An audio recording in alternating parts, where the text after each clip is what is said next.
বাসর রাতে রাসূল সাল্লাল্লাহু আলাইহি সাল্লাম আমার বিছানায় এসে বসলেন। নারীদের লজ্জাস্থান থেকে স্বাদ উপভোগ করা।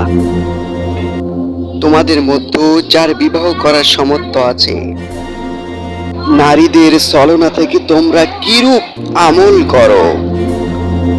আসসালামু আলাইকুম ওয়া রাহমাতুল্লাহ।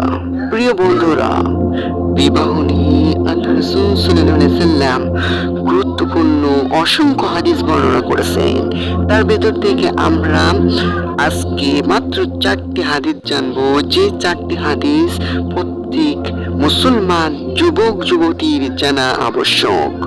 তো চলুন দেরি না করে আমরা সেই হাদিসগুলো জেনে নিই এক নজরে। নাম্বার 4, হাদিস নাম্বার, রাসূল সাল্লাল্লাহু আলাইহি সাল্লাম বলেছেন, আর দুনিয়ার সর্বোত্তম সম্পদ হচ্ছে সতী সাথী রমণী।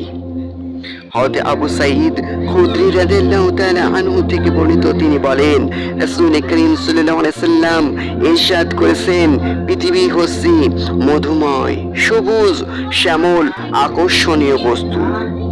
আর তোমরা কিরূপ আমল করো, আল্লাহ সুবহানাহু ওয়া তাআলা তা দেখবেন। আল্লাহ তাআলা তোমাদেরকে এখানে উত্তরসূরি রূপে প্রেরণ করেছেন।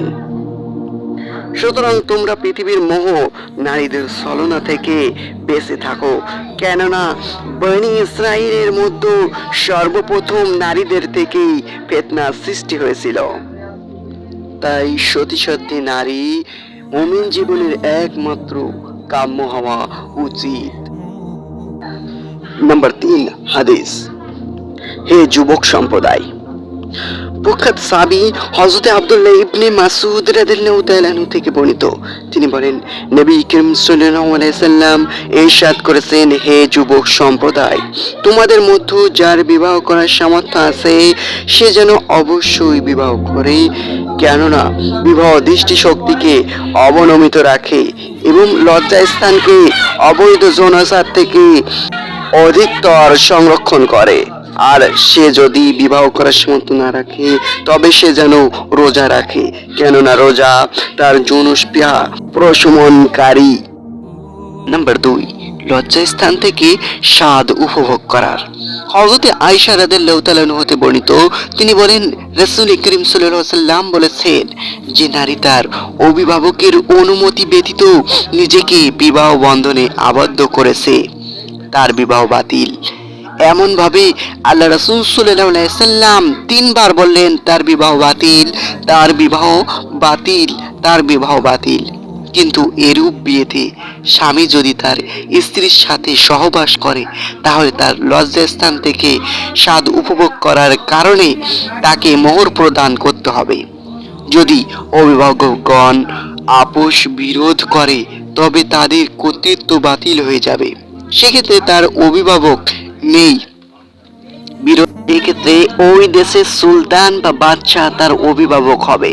অতএব এখন তো আমার দেশের সুলতান বা বাদশাহ আমার কাছে এসে আমাকে বিবাহ দেবে না, সেক্ষেত্রে আমার দেশের প্রধানমন্ত্রীর সাথী সঙ্গী বা নেতাকর্মী দিয়ে বিবাহটা সম্পন্ন করতে হবে। নাম্বার 1, হাদিস, বাসর রাতে রাসূল সাল্লাল্লাহু আলাইহি সাল্লাম আমার বিছানায় এসে বসলেন।